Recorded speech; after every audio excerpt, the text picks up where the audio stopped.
Oke, selamat siang Bapak-Bapak, Ibu-Ibu, rekan-rekan semua yang sudah berhadir dalam webinar siang hari ini. Hari ini saya akan setelah sekitar 1,5 minggu yang lalu atau 2 minggu yang lalu saya sudah mempresentasikan hasil penelitian sementara. Sekarang saya akan melakukan update-nya masih hasil penelitian sementara, jadi ini masih belum final dari proses kita melakukan pemetaan ekosistem teknologi informasi untuk membantu penanganan COVID di DIY, tapi sekarang kita memperluas skopnya, kita juga sudah punya data dari DKI Jakarta, walaupun belum terlalu intensif. Jadi nanti judulnya kemungkinan akan kami ubah di final menjadi penanganan COVID di daerah istimewa Yogyakarta dan di DKI Jakarta. Nah, untuk Bapak Ibu yang belum mengikuti sesi kemarin, bisa di rekaman dari sesi sekitar 1 atau 2 minggu yang lalu bisa diakses di website COVID-nya PKMK. Nanti linknya mungkin sudah di-share di berita mengenai webinar ini. Di situ ada linknya.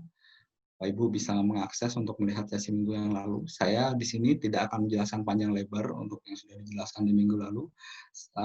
Sifat dari presentasi ini hanya melakukan update dari hasil yang sudah kami temukan dari minggu lalu. Baik, saya mulai. Penelitian ini dilakukan oleh 3 orang. Jadi saya, Mbak Rohana atau Mbak Nana. Screen saya terlihat jelas atau tidak, Mbak? Sudah terlihat, Mas Adi? Oh, ya. Oke. Oleh saya, Mbak Rohana atau Mbak Nana dan Mas Danu. Kami semua ada peneliti dari Pusat Kebijakan dan Manajemen Kesehatan. Oke, ini outline-nya. Saya percepat saja biar kita langsung ke konten. Sekilas latar belakang dari adanya penelitian ini adalah selama COVID kita mengamati banyak sekali aplikasi atau website atau berbagai macam inisiatif digital lainnya untuk terlibat dalam baik itu penanganan COVID maupun untuk mengedukasi masyarakat atau membantu logistik vaskes dan lain sebagainya. Ada banyak sekali. Kami di sini sudah merekap hampir sekitar 20-an lebih aplikasi terkait COVID, yang mana satu dan lainnya seringkali berkaitan. Mereka mempunyai fitur-fitur yang mirip, tapi beberapa juga mempunyai fitur yang khusus yang kami kira sangat berguna untuk penanganan COVID, tapi belum ada penelitian yang tersistemasi untuk melakukan pemetaan mengenai inisiatif-inisiatif digital tersebut. Nah, di sini saya ingin mencoba menggarisbawahi kenapa penelitian ini dibuat. Jadi, kalau kita lihat sistem kesehatan itu memiliki ekstrimnya ada di dua sisi. Jadi sisi centralized atau tersentralisasi. Ini contohnya seperti Cina. Jadi dari pusat turun ke bawahnya, misalnya ke kementerian, terus turun lagi ke dinas-dinas, terus turun lagi ke bawah. Jadi dari bawah tidak akan memiliki inisiatif sendiri, tapi harus diinisiasi oleh pucuknya yang atas. Nah, centralized system ini contohnya adalah dilakukan di Cina, di mana semua inisiatif-inisiatif tersebut harus lolos dulu di pemerintah pusat, lalu baru harus diikuti oleh semua rakyat Cina. Misalnya ada aplikasi kontak tracing A, semua warga tanpa kecuali harus melakukan penginstalan aplikasi tersebut. Beda halnya dengan di sistem desentralisasi, semua orang berhak memiliki inisiatif tersendiri dan mengeksekusi inisiatif tersendiri. Jadi kalau kita lihat misalnya, kalau kita lihat di Indonesia agak decentralized, di mana masing-masing misalnya Kemenkes, Kemkominfo, terus BNPB mempunyai aplikasi-aplikasi sendiri untuk penanganan COVID yang seringkali fungsinya juga tumpang tindih. Nah, itu contoh sistem decentralized. Nah, apa pro dan cons-nya dari dua sistem ini? Untuk sistem centralized yang sebelah kiri adalah setiap departemen atau kementerian atau unit-unit di bawahnya memiliki kemampuan untuk memilih apa own destiny, itu maksudnya adalah aplikasi apa yang mereka butuhkan dan apa yang pengen mereka kembangkan. Jadi tidak bergantung pada keputusan dari pusatnya. Nah, sayangnya semua upaya tersebut menciptakan fragmentasi sehingga tersebar di mana-mana. Terus resource yang ada habis untuk melakukan upaya-upaya yang sebenarnya sudah dilakukan oleh pihak-pihak lain. Jadi kalau dalam situasi di mana ekspor dalam bidang teknologi informasi terbatas, adanya berbagai macam aplikasi yang memiliki fungsi yang sama ini tentunya boros resource, boros sumber daya. Nah, terus untuk sistem centralized pro-nya adalah tadi karena cuma ada satu penentu keputusan, fragmentasi bisa ditekan, tools-nya juga lebih standar, terus nah kelemahannya adalah kebutuhan-kebutuhan di bawah, kebutuhan-kebutuhan baik di unit-unit di bawahnya ataupun di masyarakat tidak bisa semuanya diakomodasi karena walaupun sistemnya satu dan cukup besar, tetapi tidak cukup adaptif untuk mengatasi segala macam keperluan yang ada di lapangan. Nah, purpose-nya adalah kami mengharapkan dengan adanya ekosistem, adanya pemetaan ini, upaya-upaya tersebut bisa lebih terkoordinasi. Koordinasi artinya adalah kita menggabungkan sistem yang centralized tadi dengan decentralized dengan membuat koordinasi yang baik. Koordinasi yang baik, output sederhananya adalah tidak ada aplikasi atau website yang fungsinya tumpang tindih, sehingga setiap orang bisa dikoordinasikan untuk mengerjakan area-area tertentu yang belum dijamah dan penting untuk penanganan COVID-19. Jadi seperti itu, ini saya skip saja. Jadi rumusan masalah dari penelitian ini adalah pertama, seperti apakah lanskap inisiatif teknologi informasi untuk mendukung COVID-19 di DIY dan DKI Jakarta. Lalu apa saja permasalahan dalam persiapan lonjakan pasien dari rumah sakit yang belum terjembatani antara usaha yang dilakukan pemerintah dan sektor swasta dan dapat diatasi oleh keberadaan teknologi informasi. Luarannya, kita harapkan memiliki pemetaan inisiatif teknologi informasi untuk COVID-19, lalu analisis mengenai gap yang perlu diisi untuk memperkuat penanggulangan COVID-19 di DIY dan DKI Jakarta. Sedikit untuk landasan teori, saya maju ke teori utama. Jadi WHO membuat semacam framework untuk menganalisis intervensi kesehatan digital, yaitu dengan membaginya berdasarkan tantangan sistem kesehatan apa yang dihadapi, lalu bentuk intervensi kesehatan digitalnya, lalu kategori sistemnya termasuk apa. Di sini contohnya adalah misalnya tantangan sistem kesehatannya adalah kekurangan suplai komoditas, misalnya suplai APD, suplai obat-obatan dan sebagainya. Lalu fungsi yang dibutuhkan dari kesehatan digital adalah misalnya pengelolaan inventory dan distribusi komoditas kesehatan. Jadi kaitannya dengan dan notifikasi stok komoditas kesehatan. Jadi kaitannya dengan supply chain, bagaimana pemerintah misalnya bisa memantau suplai obat di rumah sakit A misalnya. Jadi ketika obatnya sudah mau habis, sistem langsung menotifikasi pemerintah untuk langsung menyediakan obat sebelum terjadi kekosongan stok. Nah, kategori sistemnya berarti ada sistem informasi manajemen logistik.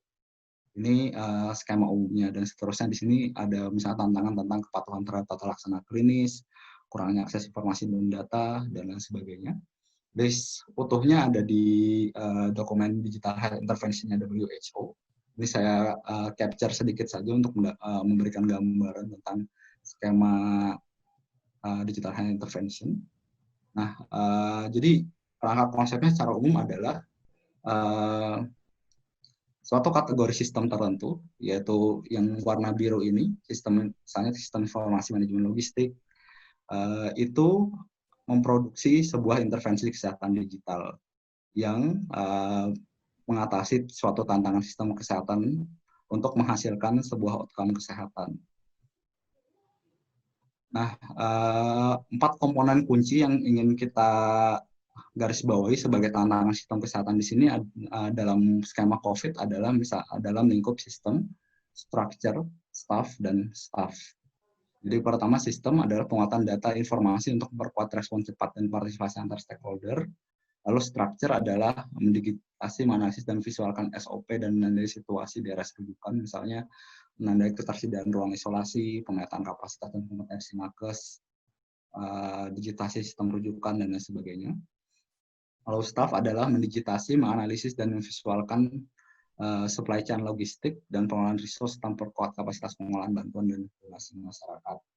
Lalu untuk staff yaitu pengaturan rotasi nakes, kontak tracing, masa tugas, rotasi, dan riwayat tindakan.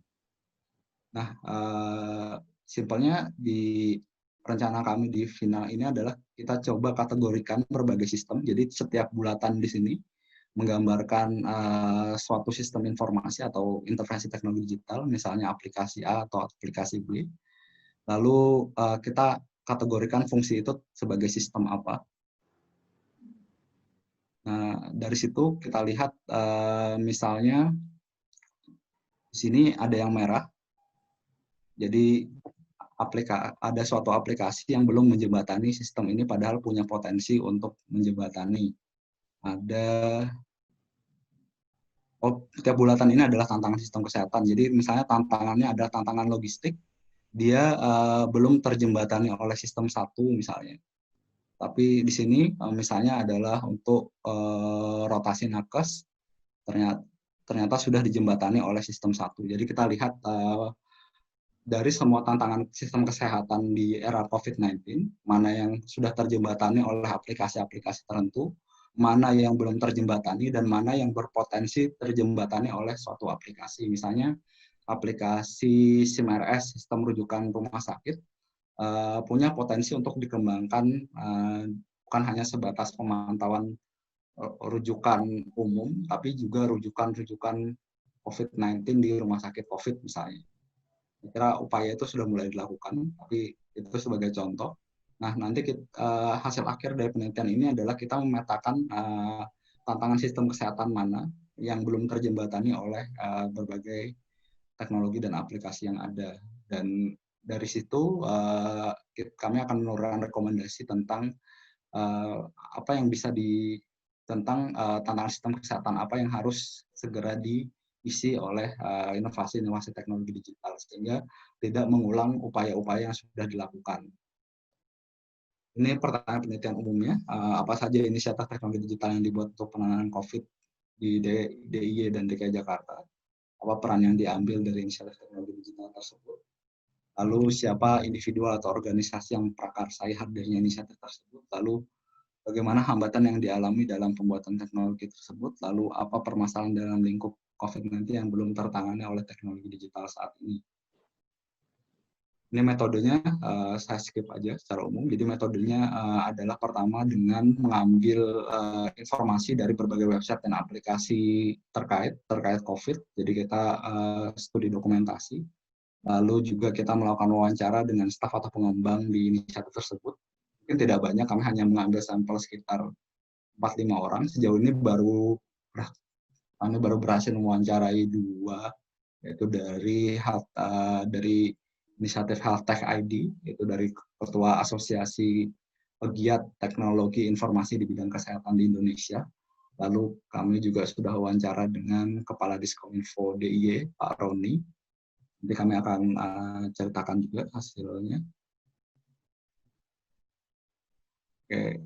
Nah, saya langsung ke hasil sementara. Jadi ini daftar aplikasi-aplikasi dan baik berbasis baiknya sudah terbitkan di iTunes, di Play Store-nya Android, maupun yang eksklusif di website. Jadi kalau di eksklusif website ada di sebelah kanan. Misalnya Yogyakarta Tanggap COVID-19 berarti hanya tersedia di browser tanpa ada aplikasi di Play Store maupun di aplikasi ataupun APK yang tersedia di Play Store maupun dalam bentuk APK yang bisa diinstal sendiri. Ini berarti browser only. Kita lihat semua aplikasi yang ada di Apple, yang ada di Apple Store, semuanya juga ada versi yang bisa diakses melalui Android. tidak semua aplikasi yang ada di Android tersedia di Apple Store. Nah, saya coba menceritakan satu-satu. Ini kalau dari pertemuan sebelumnya ada feedback mengenai Mas Insan, tolong masing-masing aplikasi ada reviewnya, kekurangan dari aplikasi tersebut apa. Kami coba untuk merangkum beberapa aplikasi tersebut melalui presentasi ini. Pertama, ini aplikasi Peduli Lindungi. Ini aplikasi yang dibuat oleh, kalau nggak salah, Kominfo.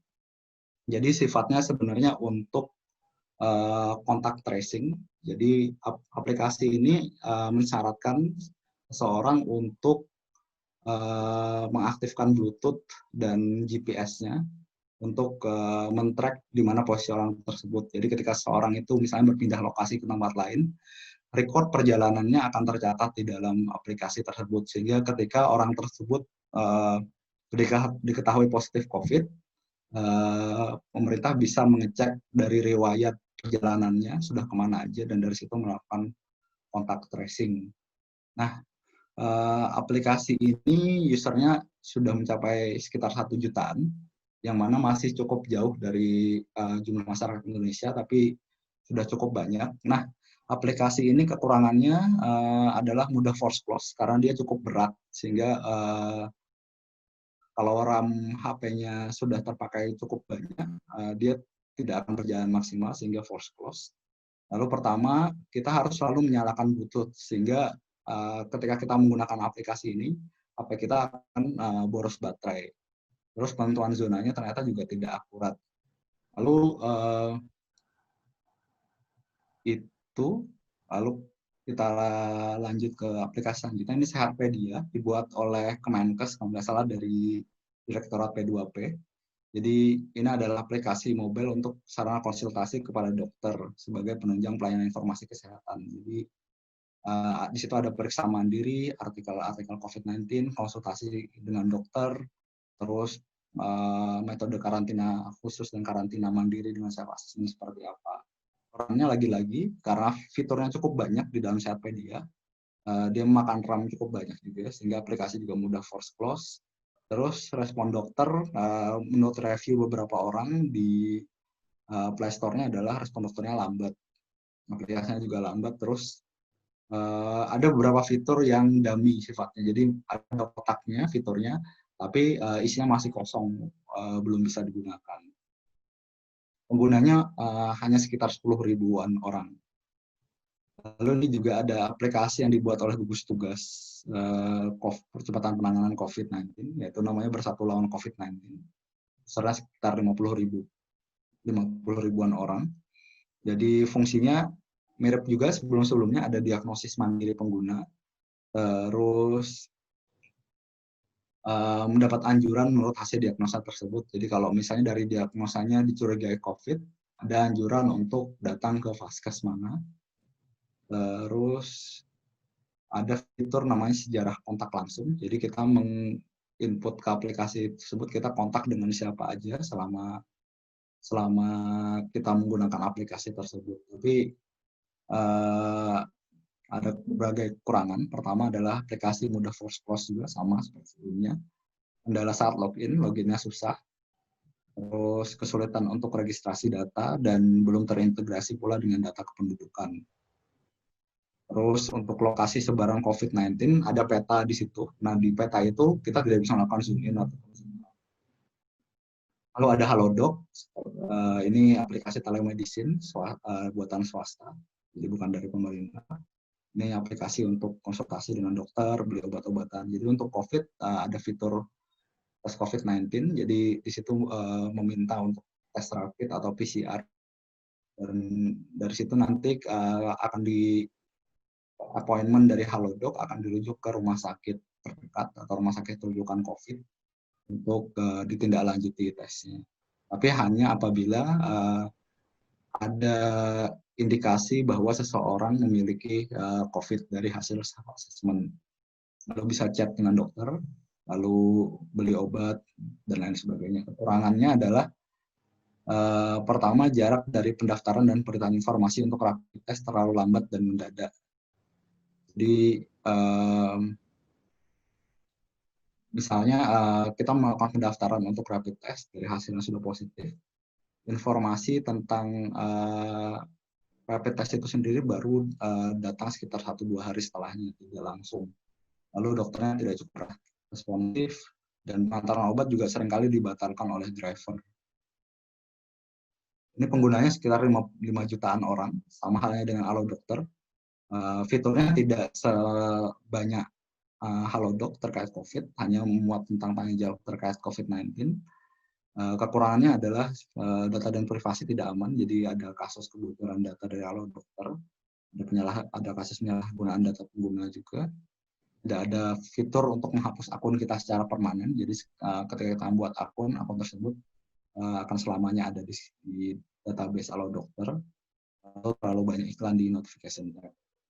Klik dokter tidak sebanyak 2 aplikasi tersebut, jumlah usernya hanya sekitar 500 ribuan orang. Ini punya fitur cek mandiri COVID-19, jadi sama. Kalau kita lihat dari tadi, banyak sekali aplikasi yang sifatnya adalah screening mandiri COVID-19. Jadi itu semacam standar fitur yang hampir dimiliki semua aplikasi terkait COVID. Nah, ini juga tidak ada fitur hapus akun.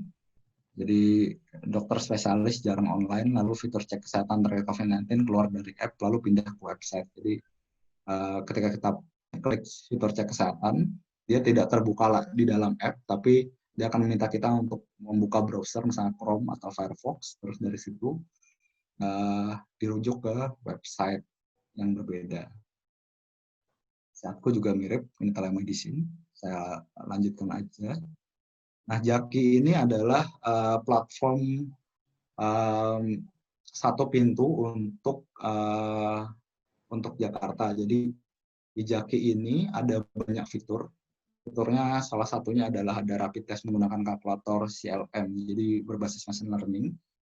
Aplikasinya kekurangannya udah force close. Sebelum saya maju ke kekurangan, Jaki ini punya banyak sekali fitur. Jadi fiturnya dari pelaporan misalnya ada jalan bolong di Jakarta terus bisa dilaporkan di Jaki, atau ada banyak fitur lainnya.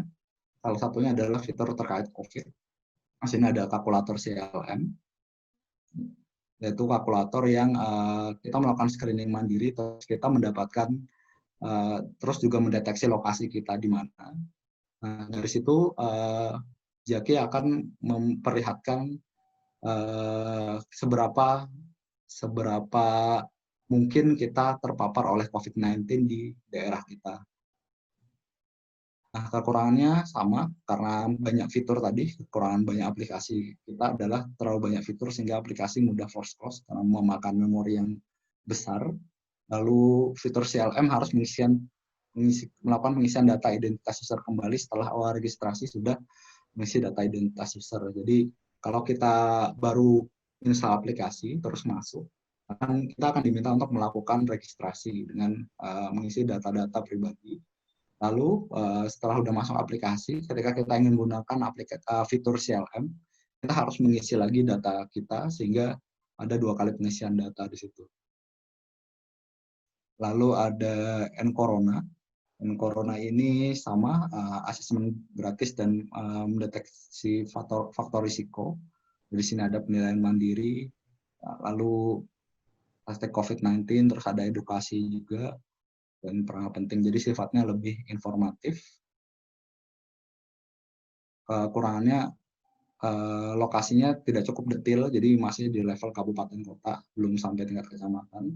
Lalu desain fontnya juga terlalu kecil sehingga menyulitkan untuk orang-orang dengan kekurangan penglihatan untuk melihat aplikasinya. Ada Waze juga. Waze ini salah satu aplikasi peta seperti Google Maps. Ini kalau jumlah usernya 100 juta orang, ini bukan cuma di Indonesia aja, jadi di seluruh dunia. Jadi di Indonesia mungkin sekitar tidak sampai 100 juta. Di Waze ini memberikan tambahan fitur terkait COVID-19. Jadi misalnya daftar rumah sakit COVID-19 di dekat lokasi pengguna. Jadi kalau kita ketik di search bar-nya Waze COVID, maka dia akan memunculkan data-data rumah sakit rujukan COVID. Nah, Grab punya fitur yang lebih banyak lagi terkait COVID. Jadi ada statistik COVID, ada chat dokter, beli obat, tips kesehatan, cek risiko, beli masker, bedah, COVID-19 dan sebagainya. Gojek juga kurang lebih mirip, lewat fitur GoMed bisa melakukan telemedicine.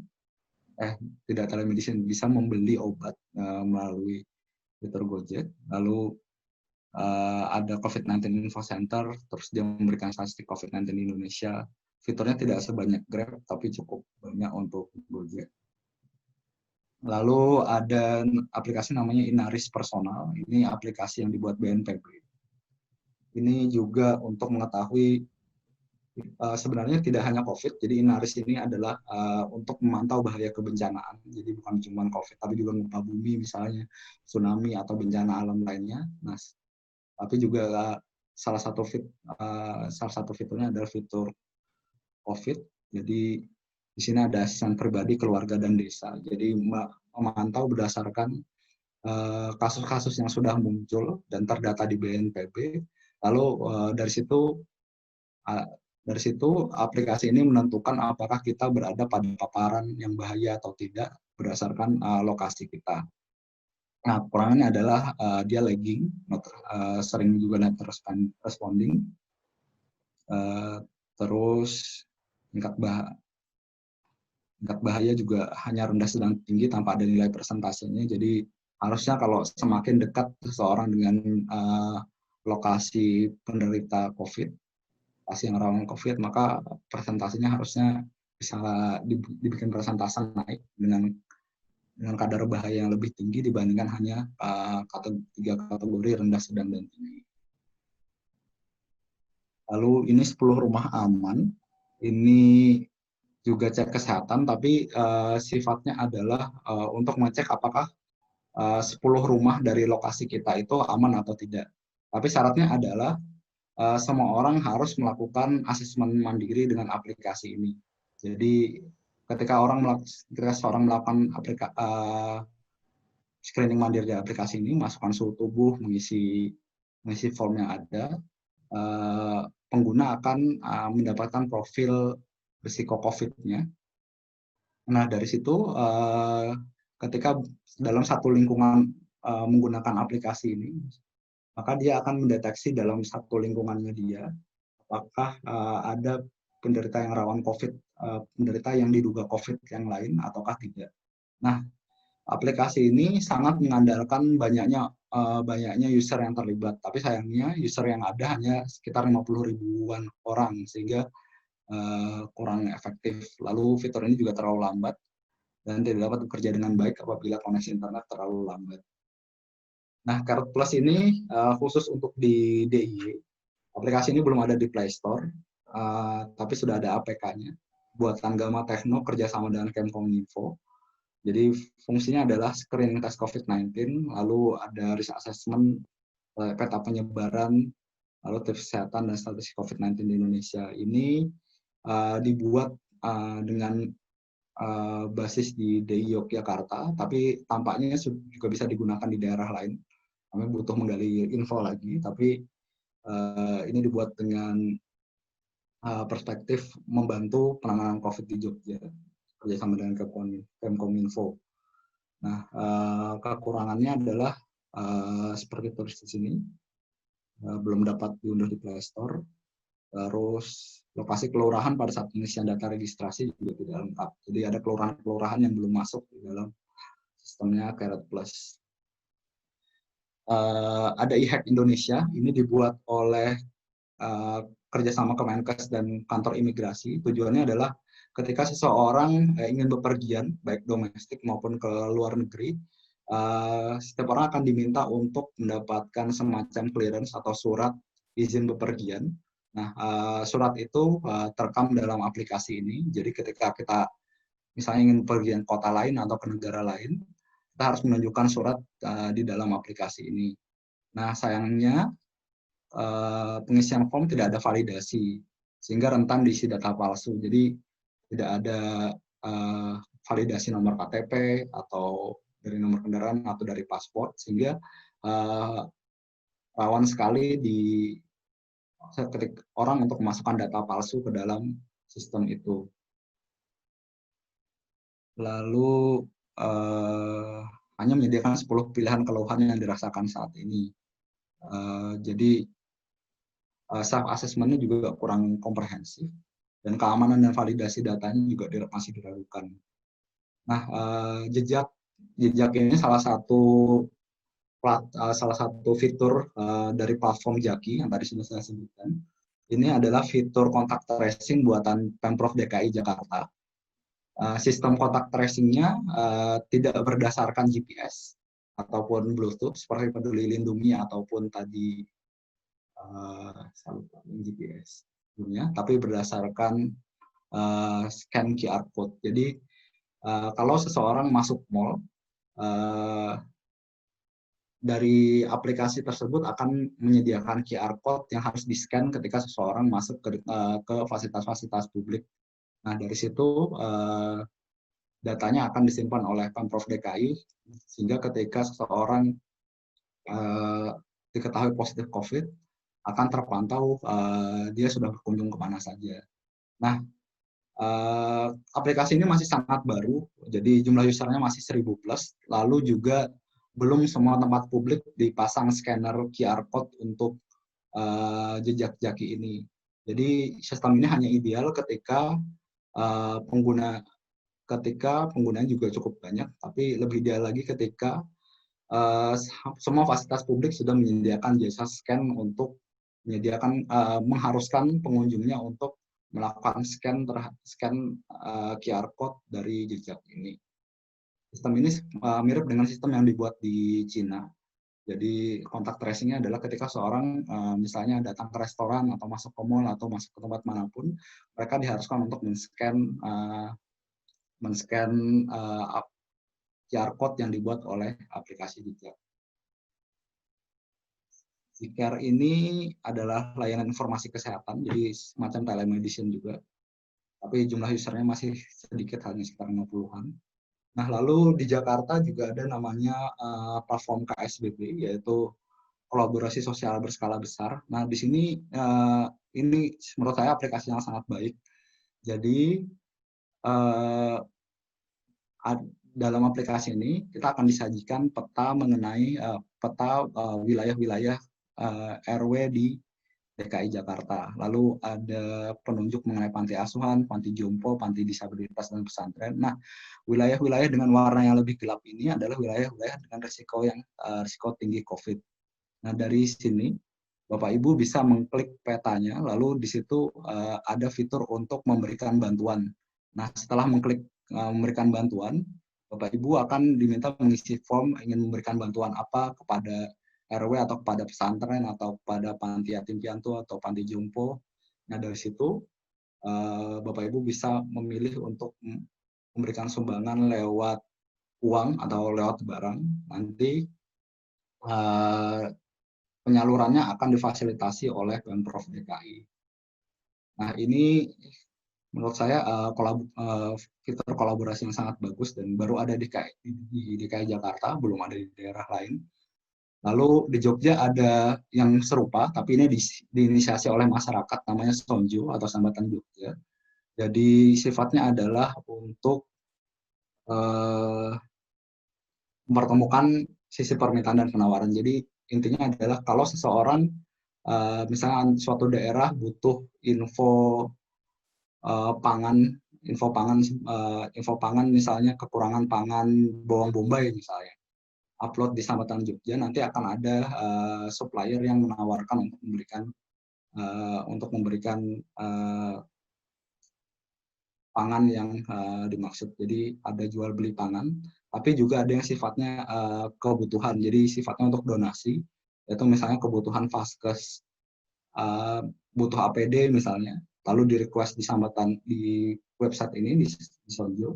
Lalu ketika ada donatur yang ingin menyumbangkan APD misalnya, informasinya sudah ada di Sambatan Jogja sehingga langsung bisa mengontak kontak person yang dicantumkan dalam yang dicantumkan dalam website ini. Jadi misalnya Sarjito butuh APD misalnya masker 1000 box misalnya. Di-upload di situ dengan kontak personnya siapa. Lalu kita bisa publik bisa mengakses dengan bebas di situ. Oh, ternyata Sarjito butuh 1000 box masker. Lalu tinggal mengontak nomor yang sudah ada di situ. Lalu ini juga ada, nah ini juga fitur yang dibuat oleh Kemkominfo, namanya lawan COVID-19. Ini mirip fungsinya dengan tadi yang saya sebutkan, mirip fungsinya dengan 10 rumah aman. Jadi di situ kita diminta memasukkan suhu tubuh, lalu deteksi dini, lalu riwayat catatan kesehatan, terus juga dia akan mendeteksi perpindahan lokasi kita melalui GPS. Lalu ada website, ini mungkin Bapak Ibu sudah tahu semua, jadi hampir tiap kabupaten, tiap provinsi di Indonesia memiliki website sendiri untuk tanggap COVID, tidak terkecuali DIY dan DKI Jakarta. Fiturnya juga sangat banyak. Nah, terus juga ada stopcovid.id, ini untuk distribusi APD, jadi bisa Vaskes bisa melakukan request untuk APD fasilitas kesehatan, terutama vaskes-vaskes swasta yang belum terjamah APD-APD yang didistribusikan ke Menkes, bisa melakukan request di sini lalu menunggu donasi dari masyarakat. Kalau rumah sakit juga fungsinya kurang lebih mirip, jadi ada statistik kebutuhan logistik, daftar nama vaskes, dan data dan visualisasi data. Lalu ini telemedicine juga kaitannya adalah Ikatan Psikolog Klinis Indonesia memberikan konseling daring, konseling psikologis daring untuk orang-orang yang mengalami gangguan psikologis akibat COVID-19, misalnya karena terlalu lama WFH atau memiliki mengidap COVID sehingga butuh bantuan psikologis untuk mengatasi kecemasan akibat COVID misalnya. Itu juga ada psikoedukasinya. Lalu temenin ini aplikasi juga yang baru dibuat oleh Kemenkes dari P2P untuk menyediakan layanan telemedis. Jadi di situ Bapak Ibu bisa mengupload hasil radiologi USG untuk diberikan interpretasi oleh dokter, lalu juga ada konsultasinya. Ini bekerjasama dengan rumah sakit. Nah, dari sekian banyak aplikasi tersebut, mungkin Bapak Ibu, rekan-rekan melihat betapa banyak fitur-fitur yang tumpang tindih antara semua aplikasi-aplikasi tersebut. Jadi bahkan dari yang diterbitkan oleh satu kementerian tersendiri, misalnya Kemkominfo punya fitur punya aplikasi Peduli Lindungi misalnya, terus punya tadi lawan COVID-19 dan lain sebagainya. Dengan fitur-fitur yang sebenarnya mirip dengan fungsi yang sebenarnya bisa digabungkan di dalam satu aplikasi, tapi ada dalam aplikasi yang berbeda. Tentunya tidak terbayang ketika seseorang butuh semua fiturnya, tapi harus menginstal sekitar 10 aplikasi untuk mendapatkan fitur utuh mengenai COVID-19. Tentunya kita mengalami situasi di mana fragmentasi data intervensi digital terkait COVID ini sudah sangat luas. Nah, kita bisa coba analisis lebih lanjut tentang kategori-kategori yang teridentifikasi. Di sini saya sudah mengidentifikasi 6 kategori. Pertama, kategorinya adalah notifikasi kasus, deteksi kasus, monitoring, supply chain medis, telemedicine, dan untuk kerjasama sosial seperti filantropi atau peer-to-peer contribution. Nah, notifikasi kasus tadi kita coba sudah lihat ada Inaris, ada hampir begitu banyak aplikasi. Di sini tidak semua saya masukkan. Jadi ada notifikasi kasus ini adalah untuk melihat apakah seseorang berada pada wilayah dengan risiko tinggi atau tidak. Jadi dan ada juga notifikasi yang sifatnya personal untuk melihat apakah kalau tadi notifikasi kasus publik ini untuk melihat misalnya Kabupaten A, kasus COVID-nya sekian, Kabupaten B, kasus COVID-nya sekian. Jadi kita bisa memantau situasi di tiap provinsi atau tiap kabupaten kota. Tapi ada juga notifikasi yang sifatnya personal. Jadi kita memberikan informasi lokasi kita, terus dari situ sistem akan memberikan status posisi kita itu pada zona merah atau zona kuning atau zona hijau dan sebagainya. Nah, ini fitur paling banyak yang dikembangkan baik oleh pemerintah pusat, daerah maupun swasta. Jadi, nah masalahnya adalah sumber data pemerintah tidak sama. Jadi kita ada beberapa berita ditemui perbedaan angka antara pemerintah pusat dan daerah, sehingga dapat menimbulkan perselisihan. Lalu tidak ada informasi seberapa akurat data yang diperoleh relatif terhadap kapasitas pengetesan, report case, dan keterbatasan lainnya seharusnya diketahui oleh publik. Jadi kalau kita lihat misalnya ada penambahan kasus harian, angka grafik penambahan kasus harian, kita tidak tahu apakah memang karena kasusnya yang bertambah atau kapasitas pengetesan yang terbatas. Jadi kalau misalnya ada kurva yang melandai, apakah karena kita sudah berada pada batas kapasitas pengetesan harian, ataukah memang karena memang tidak ada kasus baru di situ. Dan kelemahan-kelemahan dari sistem itu tidak dipublikasikan, tidak dimasukkan ke dalam website atau aplikasinya, sehingga padahal informasi tersebut seharusnya diketahui publik, sehingga tidak informasi tersebut tidak menyesatkan. Lalu sejauh ini sumber data masih terpusat di pemerintah dan hampir semua website tidak menyediakan fitur pengunduhan dalam bentuk spreadsheet atau CSV yang memudahkan pihak swasta dan akademisi untuk mengolah data. Jadi datanya kalau rekan-rekan melihat website Corona Jogja atau Corona DKI, di situ ada banyak grafik-grafik, tapi kita tidak bisa mengunduh misalnya hanya angka-angkanya saja, atau data dalam bentuk Excel yang dipakai untuk membuat grafik tersebut. Kalau kontak tracing, ada sekitar 4 aplikasi. Ini jejak Jaki yang paling kiri. Ini yang aplikasi e-hack yang yang isinya yang digunakan untuk bepergian keluar kota. Lalu lindungi lawan COVID-19, ini aplikasi Kemkominfo. Lalu peduli lindungi juga aplikasi Kemkominfo. Nah, kalau di DIY sendiri secara lokal ada yang namanya Corona Monitoring System. Ini sistem internal yang dibuat oleh gugus tugas COVID DIY untuk pemantauan kasus, sifatnya by name by address. Sistem ini menjadi acuan dalam pelaporan jumlah kasus DIY.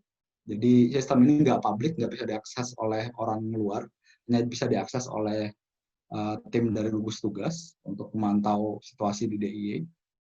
Di DKI Jakarta ada aplikasi bernama Jejak, tadi sudah saya jelaskan, jadi memindai pergerakan individu melalui scan kode QR di fasilitas umum. Nah, pertanyaannya adalah kita belum tahu seberapa luas implementasinya saat ini. Kita hanya tahu jumlah usernya kita 1.000 orang, tapi belum tahu sudah di scannernya sudah ada di di tempat mana saja.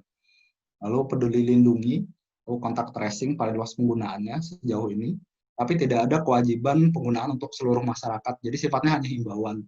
Padahal aplikasi ini akan lebih terasa manfaatnya ketika semua orang menggunakan. Jadi tanpa kecuali. Jadi semua orang Indonesia wajib menginstal aplikasi ini. Lalu dari situ ketika ada kasus COVID, kita bisa memastikan bahwa orang tersebut memiliki aplikasi peduli lindungi, dan dari aplikasi tersebut kita bisa memantau pergerakan orang tersebut sudah kontak mana aja. Nah, tapi sayangnya penggunaannya tidak semua orang menggunakan, sehingga ketika ada kasus COVID untuk pengguna yang tidak menggunakan aplikasi apapun terkait kontak tracing, kita tidak punya gambaran mengenai riwayat kontak orang tersebut. Lawan COVID-19 ini juga sama. Peduli lindungi dan lawan COVID sama-sama dipublis oleh Kemkominfo dengan fungsi yang sama-sama sifatnya adalah kontak tracing. Lalu ada screening mandiri, ini banyak banget. Jadi ada aplikasi ini, terus juga ada aplikasi-aplikasi telemedicine, sifatnya juga sama, screening mandiri. Untuk telemedicine sendiri, saya kasih catatan, saya tidak bacakan semua. Nah, telemedicine, pemerintah cukup tanggap mengadopsi potensi telemedicine dengan melakukan penerbitan surat edaran Kemenkes nomor K021 sekian tentang penyelenggaraan pelayanan kesehatan melalui pemanfaatan teknologi informasi dan komunikasi. Kendalanya adalah kebanyakan telemedicine swasta hanya bekerja sama dengan dokter perorangan. potensi kerjasama berbasis vaskes penting agar tersedia layanan komprehensif untuk pasien. Jadi kayak seperti uji lab, konsultasi, pengecekan rekam medis itu adalah fitur-fitur yang di luar dari fungsi dokter, tapi tersedia di rumah sakit misalnya. Yang mengadopsi fitur ini hanya fitur telemedicine yang dibuat oleh Kemenkes, itu juga masih belum bisa digunakan secara optimal, tapi ada potensi untuk aplikasi-aplikasi telemedicine tidak hanya bekerja sama dengan dokter perorangan, tapi bekerja sama juga dengan vaskes, sehingga layanan kesehatannya bisa lebih komprehensif. Lalu untuk supply chain medis, Pemprov DIY itu punya sistem namanya Decision Support System. Jadi di situ ada sistem informasi internal untuk memantau ketersediaan logistik vaskes rujukan COVID-19. Jadi hanya untuk vaskes-vaskes rujukan COVID, di situ dipantau jumlah APD yang tersisa berapa, terus obat-obatan dan lain sebagainya.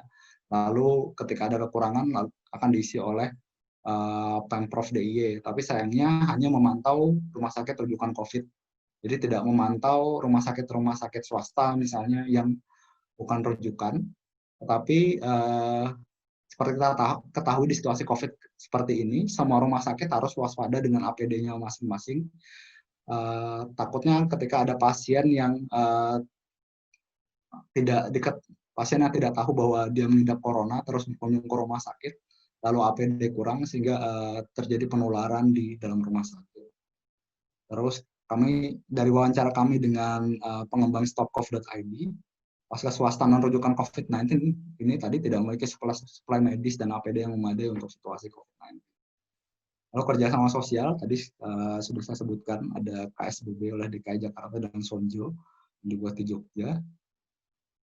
DIY belum memiliki platform kerjasama terintegrasi seperti dimiliki Jakarta dengan KSBB-nya. Jadi inisiasi untuk kerjasama sosial DIY yang berhasil kami temukan hanya Sonjo tadi, yaitu website untuk sharing bahan pangan pada masyarakat. Nah, diskusi umumnya, pemerintah DIY telah bekerjasama dengan berbagai relawan dan menyediakan teknologi informasi untuk mengembangkan beberapa fitur dalam website corona.jogjaprov.go.id. Jadi dalam website sudah dalam pengembangan website Corona itu, pemerintah DIY sudah bekerjasama dengan banyak relawan teknologi informasi, bukan cuma perorangan, tapi juga relawan institusi. Lalu juga kerjasama dengan Gamma Techno untuk menciptakan aplikasi Karet Plus. Terus di DIY sendiri tidak begitu banyak pengembang health tech atau startup yang berbasis di DIY yang kaitannya dengan health tech. Tapi kegiatan pengembangan teknologi informasinya cukup banyak yang sudah bekerjasama dengan pemerintah DIY. Secara nasional, Asosiasi HealthTech.id telah menjalin kerjasama dengan pemerintah pusat. Jadi, beberapa startup yang mengembangkan aplikasi bersama untuk perluan penanganan COVID-19. Salah satunya ada Neurobot. Belum kami masukkan di sini karena kami masih belum bisa mengakses aplikasinya. Jadi, ini sistem yang menggunakan AI untuk pemrosesan citra digital. Jadi, data-data radiologi pasien COVID, data-data radiologi pasien yang dicurigai COVID, bisa dimasukkan ke dalam aplikasi Neurobot, lalu sistem akan membaca apakah orang tersebut punya potensi COVID atau tidak dari citra digital yang di-upload ke dalam aplikasi. Kesimpulannya, sementara tadi kita punya kategori-kategori kasus, terus ada fragmentasi masih terjadi, terutama dalam hal notifikasi kasus, terus kontak tracing juga kita juga masih terfragmentasi. Terus ini pertukaran data belum berjalan maksimal karena tidak adanya platform yang menjembatani. Jadi misalnya data jumlah kasus hanya dimiliki oleh pemerintah, tapi tidak ada platform yang menjembatani antara pemerintah dengan sektor swasta untuk mendapatkan data-data angka-angka kasus yang akurat misalnya. Atau kepada universitas untuk mendapatkan data misalnya data progression atau data penambahan jumlah kasus per hari, itu tidak disediakan oleh pemerintah pusat dan harus didata sendiri oleh universitas, yang mana ketika melakukan pendataan sendiri rawan terjadi error.